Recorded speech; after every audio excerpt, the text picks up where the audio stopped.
며칠 전 한국의 한 기독교 신문에서 아주 흥미로운 기사 하나를 읽었습니다. 한국 전쟁 당시에, 그러니까 우리가 소위 6.25 전쟁이라고 부르는 한국 전쟁 당시에 교인 증명서가 아주 유효한 신분증으로 사용되었었다는 그런 기록이 발견이 된 거예요.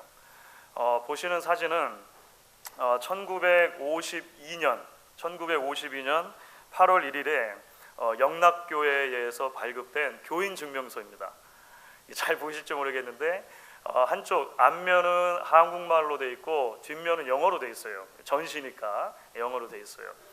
영락교회에서 장애사역 담당하시던 한 목사님의 사모님에게 우연히도 그 사모님 그 성이 주시더라고요.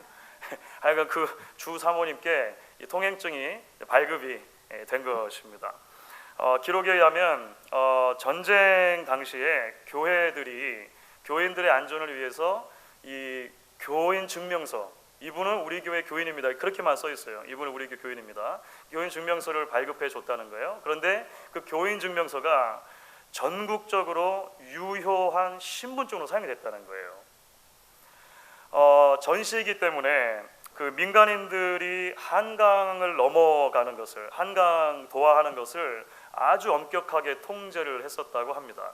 그러니까 관계기관의 확실한 증명서나 아주 공신력 있는 신분 증명이 없으면 무단으로 건너는 게 되는 거예요. 그러면 잡혀가지고 재판에 회부되는 일이 굉장히 많았다는 거예요. 그런데 그렇게 한강을 건너갈 때도 교인 증명서만 내밀면 무사 통과했다라고 하는 거예요.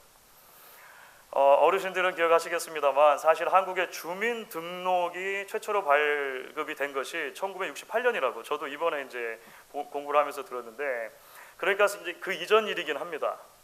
그리고 그 이후에는 자연스럽게 역사의 뒤안길로 사라지긴 했습니다만, 제가 그 뉴스를 보면서 많은 생각을 하게 됐어요.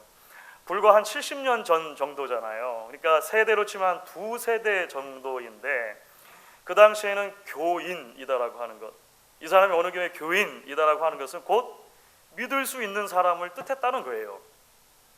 그렇죠? 어디를 가도 교인 증명서만 요즘에 펜실베니아에서는 Real ID 만들어야 되잖아요. 마치 그런 다른 모든 것보다도 요거 하나만 있으면, 그렇죠? 이 사람이 믿을 수 있는 사람이다를 증명해 줬다는 거예요. 사랑하는 여러분, 요즘은 어떻습니까? 요즘은 어떨까요? 사실은 이야기가 많이 변했죠. 세대가 참 많이 변했습니다. 안타깝게도 이제 교인이라고 하는 말은 믿을 수 있는 사람, 신뢰할 만한 사람이라기보다는 믿을 수 없는 사람, 신뢰할 수 없는 사람의 대명사처럼 그렇게 사용되게 됐습니다. 어떻게 알 수 있냐면 대중문화가 그리스도인들을 어떻게 그리고 있느냐를 보면 알 수 있죠. 영화나 드라마들에서 크리스찬들이, 교인들이 어떤 모양으로 그려지고 있는가를 보면 이 사회가 얼마나 부정적인 시선으로 이제는 교인들을 바라보고 있는가를 쉽게 알 수 있습니다. 그래서 작년 말쯤이었나요?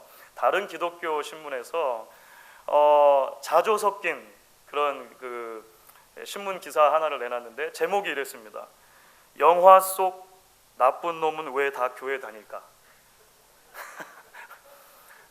누워서 침 뱉깁니다만 너무 안타까운 이야기인데 실제로 그렇게 많이 그려지고 있더라는 거예요. 사랑하는 여러분, 성경은 믿음과 삶을 구분하지 않습니다. 우리가 교회 안에서 믿는 것 따로이고 우리의 삶의 자리에서 살아가는 삶은 따로라고 성경은 한 번도 그렇게 가르치지를 않아요. 전적인 하나님의 은혜로 구원받는 것이지만 그 하나님의 은혜는 그 은혜에 합당한 삶을 요구하고 열매를 요구한다라고 이야기를 합니다. 구원의 은혜는 공짜입니다. 구원의 은혜는 거저 주어진 것입니다. 하지만 그렇게 거저 주시는 은혜는 우리의 삶 전부를 요구하는 것이다. 성경은 그렇게 이야기를 하는 거예요. 삶으로 담아내는 복음이어야 하고 복음으로 사는 삶이어야 한다, 이렇게 얘기하죠. 오늘 우리가 함께 읽은 말씀 가운데 사도 바울이 골로새 교인들에게 말하려고 하는 내용의 핵심도 바로 그것입니다. 오늘 본문 가운데 특별히 6절 말씀 보시면 바울이 이렇게 말했죠. 여러분 6절 같이 한번 읽어볼까요? 같이 읽습니다. 그러므로 너희가 그리스도 예수를 주로 받았으니 그 안에서 행하되, 이것이 이제 오늘 주제 문구가 되는 것입니다. 주제 구절이죠. 그리스도 예수를 주로 받았다면, 예수를 믿는 게 맞다면, 하나님이 주신 구원의 선물 예수를 믿음으로 영접했다면 그 안에서 사는 것이 합당합니다.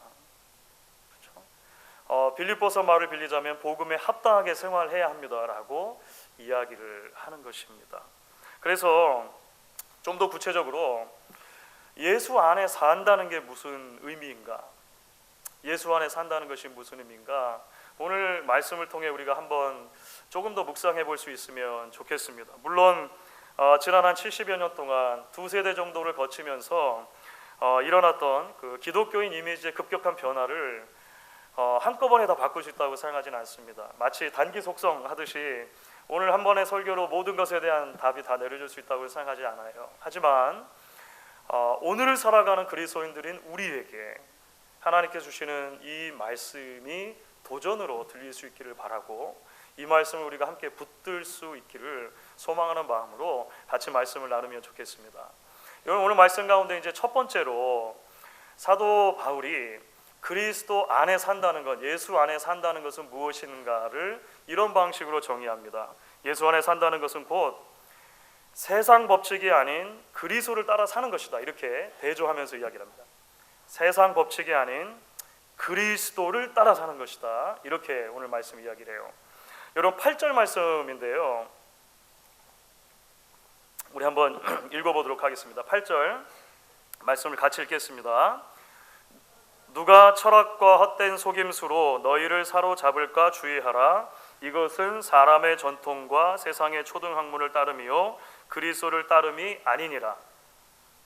제가 준비를 못해나 보네. 8절 말씀 이렇게 되어 있었죠. 사실 그 역사 속에서 이 8절 말씀이 오해를 좀 많이 불러일으켰습니다. 그러니까 오해하기 쉬운 몇 가지 문구들이 들어 있습니다. 예를 들어서 8절 말씀해 보시면 여러분, 그 철학과 헛된 속임수라는 내용이 나오죠. 철학과 헛된 속임수를 피하라, 이런 주의하라, 이런 표현이 나옵니다. 그리고 바울이 특별히 철학과 헛된 속임수라고 하는 개념을 사람의 전통과 세상의 초등학문을 따르는 것이다, 이렇게 설명을 덧붙여 놓은 부분이 있어요. 그래서 오해를 하게 되는 것입니다. 오래된 팝송 중에 제가 60년대, 70년대 팝송 이렇게 가끔 듣는 거 좋아하는데요. 60년대 팝송인 것 같아요. 원더풀 월드라고 하는 우리 어르신들 중에 기억나시는 분들 계신지 모르겠습니다. 그 샘 쿡이라고 하는 사람이 불렀는데, 어쨌든 가사가 이렇습니다. 가사만 전달해 드리려고. 가사가, 영어는 여러분들 알아서 보시고요, 풀면 이렇게 되는 거예요. 나는 역사는 몰라요. 생물학도 잘 모르죠. 과학책은 도통 기억나는 것이 없고 불어도 배우긴 했는데 잘 몰라요. 하지만 당신을 사랑한다는 것만은 알아요. 당신 역시 나를 사랑한다면 세상은 아름다운다는 것을 나는 알아요. 뭐 이런 내용이에요. 학교에서 공부한 과목들 하나 기억 안 난다는 거예요. 그런 것들에 대해서는 별로 남아있는 지식이 없지만 내가 아는 지식 하나가 있는데 내가 당신을 사랑한다는 것입니다. 굉장히 로맨틱한 고백이죠. 며칠 전에 발렌타인스데이 있었는데 그럴 때 써먹으면 좋음직한 그런 이제 내용이지 않습니까? 그렇죠, 여러분. 사실 노래 가사가 말하는 것처럼 우리가 일상을 사는 데 있어서 세상의 모든 지식이 다 필요한 건 아닙니다. 그렇죠. 우리가 세계사를 잘 몰라도 햄버거 집에 가서 얼마든지 햄버거 오더해서 먹을 수 있습니다. 별 문제 없어요. 그렇죠. 우리가 생물학에 대한 전문적인 지식이 없어도, 불어에 대한 전문적인 지식이 없어도 자동차 가스 넣고 자동차 운전하고 하는 거 별 문제 없이 할 수 있다는 거예요. 그러니까 우리 삶에 있어서 세상의 모든 학문이 다 필요한 건 아니라고 하는 것입니다. 자, 그렇다면 여러분, 오늘 바울이 말한 이야기가 우리 신앙에 대해서 그런 방식으로 이야기하느냐라고 하는 거예요. 다시 말하면 철학과 세상의 초등 학문을 바울이 이야기할 때 믿음과 세상 학문은 완전히 별개의 것입니다. 그러니까 예수를 믿는 데는 세상의 학문이 필요가 없는 것입니다. 이런 이야기를 하려고 오늘 말을 꺼내냐라고 하는 것입니다.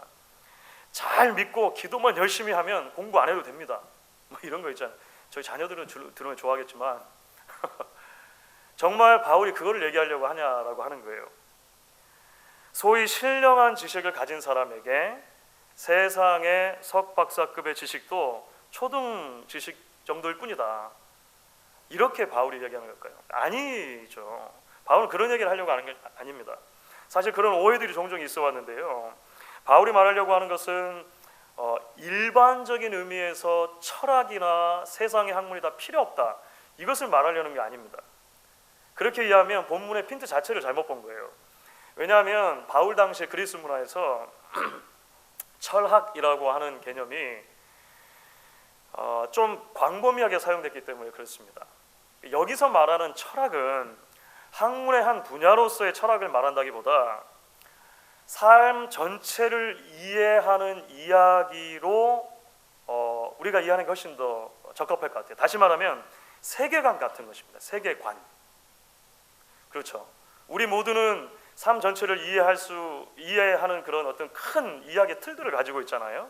그것을 우리가 세계관이라고 하죠. 가치관이라고도 말하고 그런 큰 이야기로서의 철학. 그래서 때로는 어떤 학자들은 이것을 그냥 종교, religion이라고 번역하기도 해요. 삶을 바라보는 시선을 말한다고 하는 것입니다. 자, 여러분, 그 복음으로 세워진 공동체이지만 골로새 교회 안에는요, 건강하지 않은 그런 가치관들, 삶의 이야기들이 들어와 있었다라고 하는 거예요. 바울은 그거를 염두에 두고 있는 것입니다. 우선은 이방인인 성도들이기 때문에 오랫동안 그들이 노출되어 있었던 이방 종교라고 하는 가치관이 있을 수 있죠. 이방 종교의 이야기가 있을 수 있는 거예요. 신들이 많이 있습니다. 수많은 신들 중에서 나에게 유익을 줄 수 있다고 생각하는 신 또는 신들에게만 정성을 다하면 내게 유익을 갖다 주는, 그렇죠? 형통을 가져다주는 그런 시스템입니다. 그러니까 나에게 또는 나의 가족에게 내가 지금 관심을 가지고 있는 것들에게 좋은 일들을 풀어줄 수 있다면 좋은 신이죠. 그렇게 하는 한은 내가 최선을 다해서 그 신을 섬기는 거예요. 그런데 아무리 내가 노력을 해도 작동이 잘 안 되는 것 같아요. 별 효험이 없는 것 같아요. 그러면 어떻게 하면 될까요? 이방 종교에서는요, 바꾸면 됩니다. 바꾸면 신들이 많은 거예요.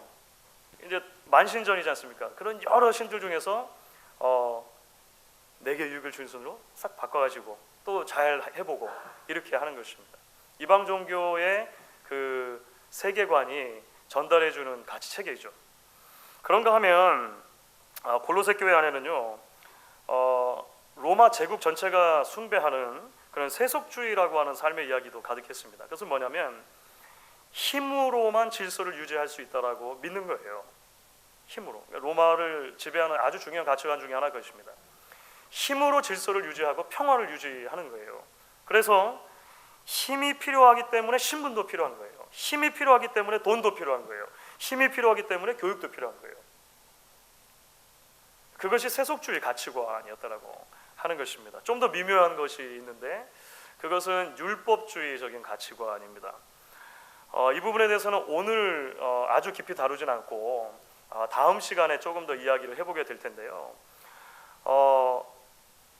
예수를 믿은 이후에도 구약의 율법을 그대로 지켜야 된다라고 가르치는 거예요.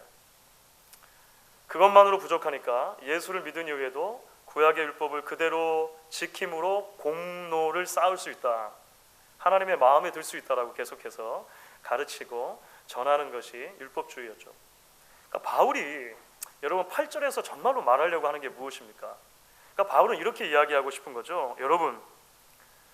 여러분이 따르고 붙들어야 할 이야기는 이방 종교 이야기도 세속주의 이야기도 율법주의 이야기도 아닙니다. 그런 것들이 여러분을 속여서 삶을 바라보는 시선을 왜곡하지 않도록 하십시오. 여러분들이 붙들어야 할 하나의 이야기가 있습니다. 그 이야기는 예수 그리스도의 복음 이야기입니다. 바울이 그 이야기를 계속하고 싶은 거예요. 사랑하는 여러분, 성경이 무엇일까요? 성경은 우리에게 어떤 이미지로 여러분 다가옵니까? 성경은 단순하게 도덕책이 아니죠. 성경은 딱딱한 법만을 모아둔 율법전도 아니죠. 법전도 아니죠. 성경은 수많은 영웅들의 이야기만 모아는 영웅담도 아니죠. 기본적으로 여러분, 성경은 우리에게 하나의 거대한 이야기를 제공해 줍니다. 그 이야기는 죄인을 끝까지 사랑하시는 하나님의 가없는 사랑의 이야기예요. 그것을 조금 어려운 말로는 구속의 이야기라고 하는 것입니다. 구속사, 구원의 역사라고 이야기하는 거예요. 타락 이후의 인간은 하나님으로부터 멀어졌습니다. 타락 이후 인간은 자기 자신과도 올바른 관계를 유지할 수 없었어요. 자기 자신을 바른 방법으로 사랑할 수 없는 거예요. 타락 이후 인간은 다른 동료 인간들과도 의미 있는 온전한 관계를 유지할 수가 없었습니다. 타락 이후 인간은 하나님이 선물로 주신 창조 세계와도 바르게 관계를 맺고 살아갈 수가 없었다고 하는 거예요. 더 심각한 것은 무엇이냐면, 그런 모든 비참한 상태 속에서 인간은요, 스스로를 구원할 수 없는 상태에 놓이게 됐다는 거예요. 그런데 성경은 우리에게 어떤 이야기로 계속해서 다가옵니까? 하나님이 그런 죄인을 사랑하신다는 거예요. 그래서 그들을 구원하시기로 작정하셨다는 것입니다. 하나님의 구원 방편이 무엇입니까? 지난주에도 강조해서 말씀드렸던 것처럼 하나님의 비밀이신 예수를 주시는 거예요. 아들을 십자가에 내어주셔서 십자가에서 아들이 죽으심으로 우리의 죄를 대신 용서해 주시는 것, 이 대속의 방식을 통해서 하나님이 죄인들을 끝까지 사랑하시고 구원해 주신다라고 하는 것이죠. 그 십자가 앞으로 나오는 사람들, 우리는 공로가 없지만 그 주님이 우리를 대신해서 이루어 주신 공로를 믿고 하나님 앞에 나오는 사람들을 우리 골로새서의 표현을 빌리자면 흑암의 나라에서 아들의 나라로 옮겨주시는 거죠. 하나님의 자녀로 불러주시는 것입니다.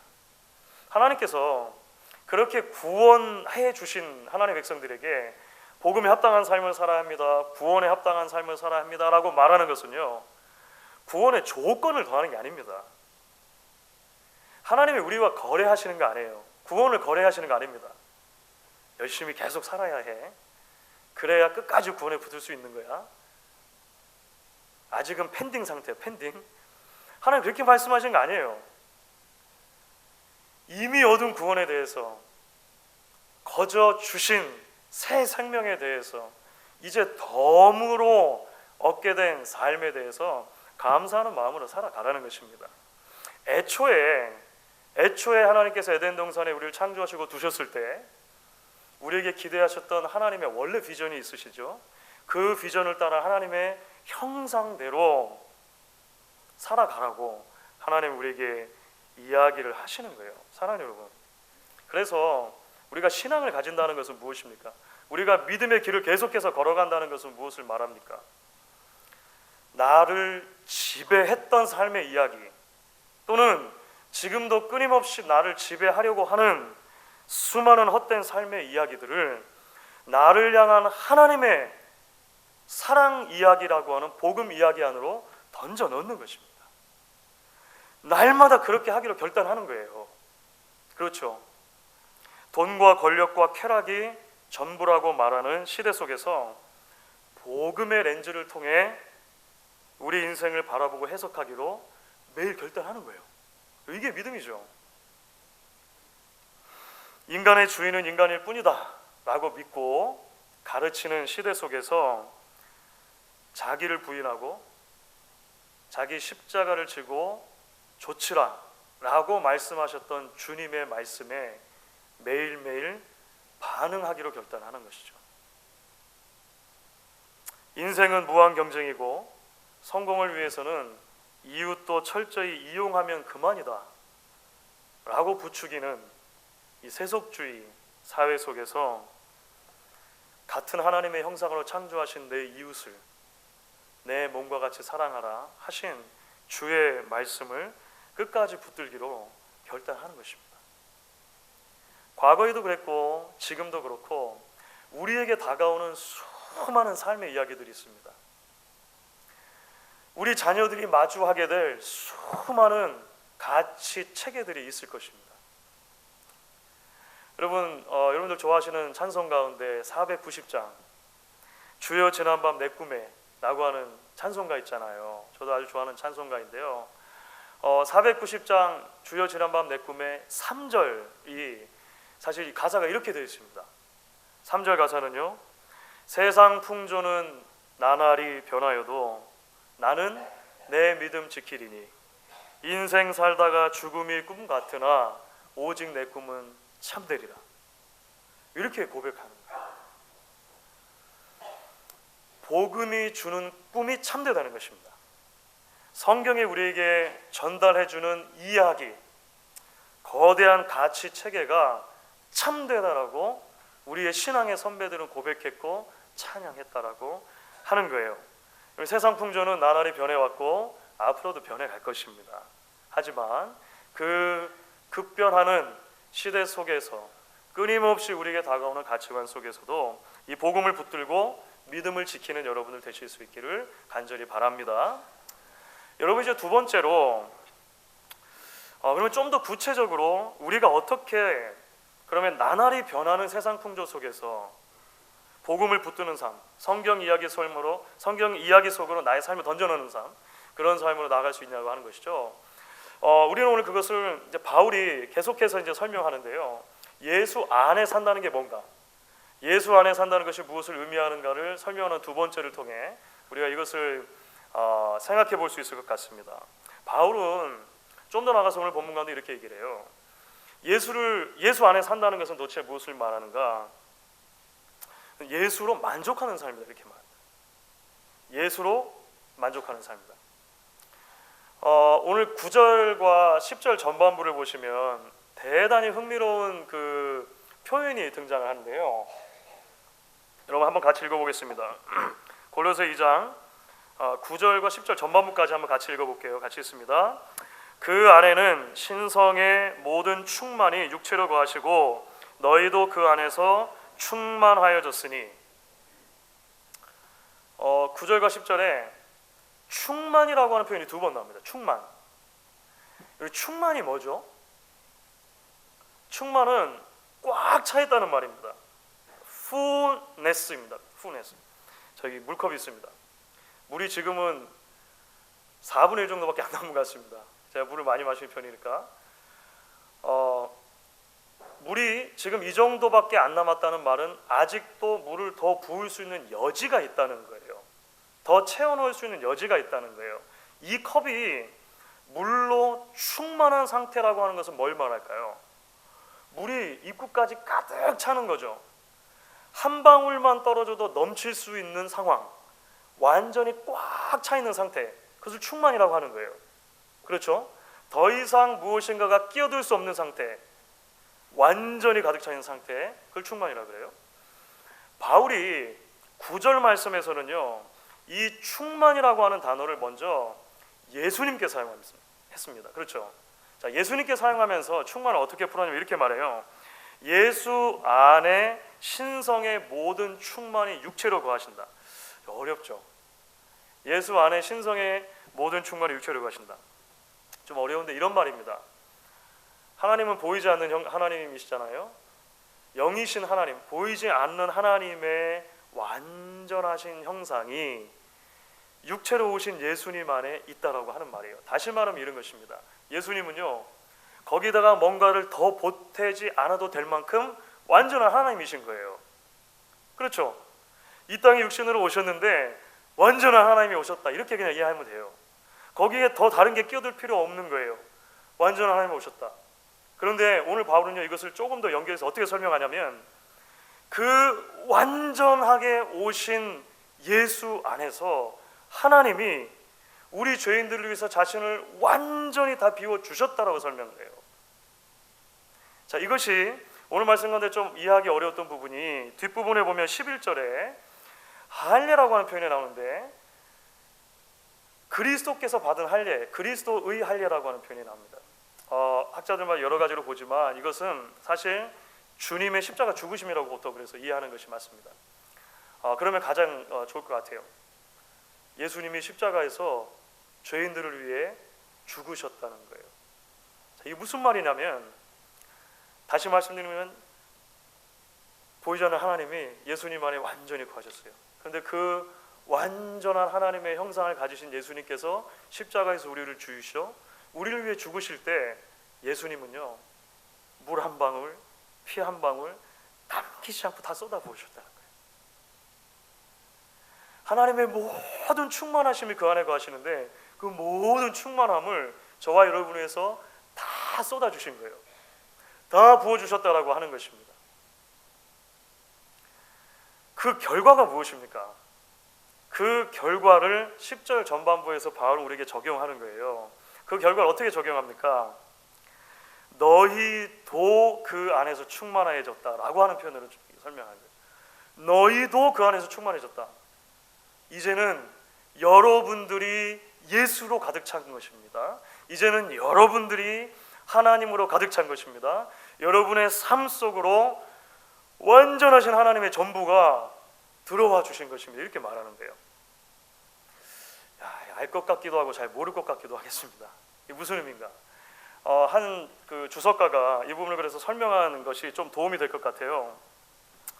데이빗 가랜드라고 하는 주석가가 이 대목을 그래서 이렇게 설명했습니다. 번역을 했는데 한번 보시면 좋을 것 같아요. 그리스도께서 하나님의 충만하심이고 신자들은 그의 안에 있는 것이기 때문에 결국 신자들은 인간이 소유할 수 있는 모든 것을 다 가진 것입니다. 이런 의미라고 하는 거예요. 다시 말하면 무엇입니까? 다른 무엇인가를 더 이상 채우지 않아도 된다는 거예요. 더 이상 다른 무언가로 인정받지 않아도 된다는 것입니다. 이미 충만하다는 거예요. 이미 그리스도 안에서 하나님의 모든 충만이 우리에게 부어졌으므로 우리는 그 안에서 모든 부요함을 누린다는 것입니다. 여러분 구약에도 그런 종류의 충만함을 설명하는 대목이 있어요. 우리가 너무나 잘 아는 말씀이고 우리가 너무나 잘 사랑하는 성경 말씀인데요. 시편 23편이죠. 시편 23편 1절에 여러분 어떻게 노래합니까? 여호와는 나의 목자시니 내게 부족함이 없으리로다. 이렇게 고백하죠. 여호와는 나의 목자시니 내게 부족함이 없으리로다.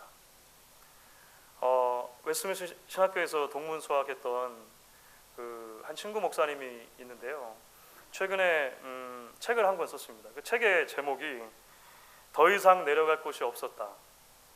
표지가 이렇게 생겼습니다. 더 이상 내려갈 곳이 없었다라고 하는 책이에요. 이 목사님 1.5세예요. 1.5세인데 필라델피아에서 아주 사역을 잘 했었습니다. 그러다가 한국으로 들어갔어요. 1.5세 목사님인데 한국으로 들어가서 사역을 하시는데 사실 한국에 들어가서 하는 사역마다 승승장구했습니다. 정말 그야말로 구름같이 사람들이 모이고 승승장구했어요. 그래서 아주 젊은 나이에 비교적 젊은 나이에 한국의 아주 큰 대형 교회의 담임 목사로 부름을 받았습니다. 원래 계시던 목사님 원로 목사님 되시고 후임 목사로 부름을 받았어요. 그래서 많은 사람들의 주목을 받았었습니다. 그런데 그 어느 날 아주 큰 시련이 닥쳐왔어요. 구체적으로 다 말씀드리기 좀 저기 합니다만 그 가정과 교회가 함께 아주 큰 어려움을 겪게 됩니다. 결국 이 목사님 교회를 사임하고 이제 나오시게 됐어요. 그야말로 인생의 광야에 내팽개쳐진 거죠.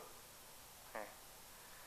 목사님 이제 골방으로 들어가요. 골방으로 들어가서 하나님 앞에 처음에는 원망하기도 하고 정말 주를 위해 열심히 살려고 한 것뿐인데 내 인생에 어떻게 이런 일이 닥치나 이렇게 기도했다고 해요. 그런 와중에 한 말씀이 부딪혀 온 것입니다. 그 말씀이 뭐냐면 여호와는 나의 목자시니 내게 부족함이 없으리로다라고 하는 말씀이었다는 거예요. 평소에 너무나 잘 알던 말씀 아니겠습니까? 몇 번이고 그 말씀에 대해서 설교하지 않았겠습니까? 그런데 골방에 있는 동안에 그 말씀이 자신에게 이렇게 물어오더라는 거예요. 하나님이 그 말씀을 통해 이렇게 물어오더라는 거예요. 진짜냐? 진짜냐? 라고 묻더라는 거예요. 정말 부족함이 없냐? 정말 나면 되냐? 라고 묻더라는 거예요. 승승장구할 때뿐만이 아니라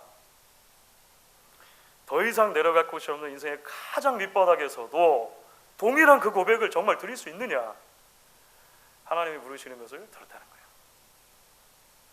시편 23편이 새롭게 열리고 시편 23편을 골방에서 오래도록 묵상하면서 정리한 것을 이제 책으로 써낸 거예요. 그게 이제 더 이상 내려갈 것이 없었다라고 하는 그 친구 목사님의 책입니다. 한 대목에서 원래 말씀 거침없이 하시는 분이거든요. 한 대목에서 이런 이야기를 하더라고요.